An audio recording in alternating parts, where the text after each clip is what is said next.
అందరికీ నమస్కారం.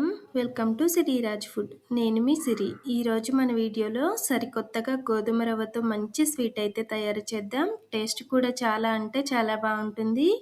ఈ వీడియో మీకు నచ్చితే తప్పకుండా like, share and subscribe friends.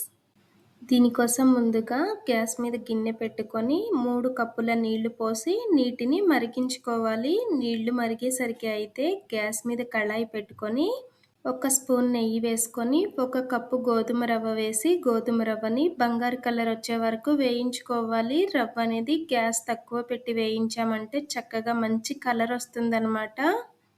గోధుమ రవ్వ అనేది మరీ లావుగా ఉంది అనుకుంటే ఒక్కసారి మిక్సీ పట్టుకోవాలి. లేదు సన్న రవ్వ కేసరి రవ్వ దొరుకుతుంది కదా, ఆ రవ్వతో చేసామంటే మిక్సీ పట్టాల్సిన అవసరం ఉండదు.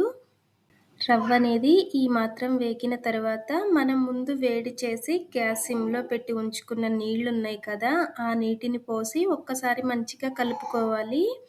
వేడి నీళ్ళే పోయాలి, చల్లటి నీళ్ళు పోయకూడదనమాట. వేడి నీళ్ళు పోసి మంచిగా కలిపి మూత పెట్టామంటే 2 నిమిషాల్లోనే రవ్వ మెత్తగా ఉడికిపోతుంది.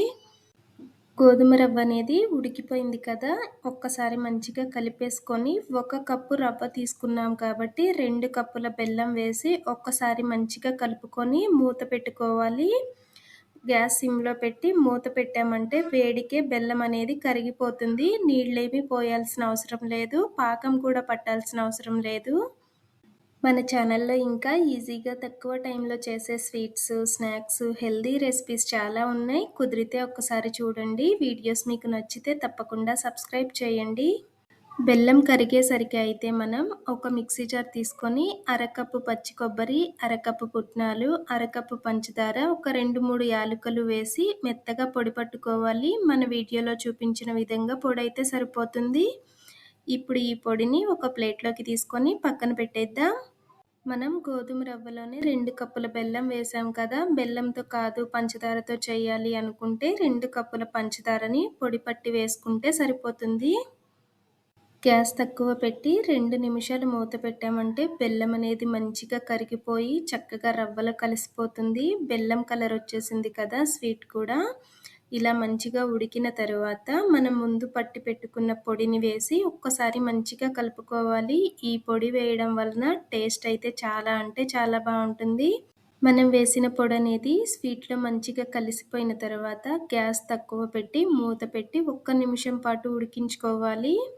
ఇలా ఉడికిన తర్వాత దీన్నైతే దించి పక్కన పెట్టేద్దాం. గ్యాస్ మీద కళాయి పెట్టుకొని 2 స్పూన్ల నెయ్యి వేసి ఒక 5-6 బాదం పప్పు, 5-6 జీడిపప్పు వేసి దోరగా వేయించుకోవాలి. ఇవి వేగిన తర్వాత మనం తయారు చేసిన స్వీట్ వేసి మనం చేసిన రవ్వ స్వీట్ అయితే రెడీ. ఇలా కాదు అనుకుంటే నెయ్యి రాసిన ప్లేట్లో వేసి చల్లారిన తర్వాత ముక్కలుగా అయినా కట్ చేసుకోవచ్చు. ఈ వీడియో మీకు ఎలా అనిపించిందో కామెంట్ చేయండి. ఈ వీడియో మీకు నచ్చితే తప్పకుండా లైక్ చేయండి, షేర్ చేయండి, సబ్స్క్రైబ్ చేయండి. రేపు ఇంకో సరికొత్త రెసిపీతో మళ్ళీ కలుసుకుందాం. By bye friends.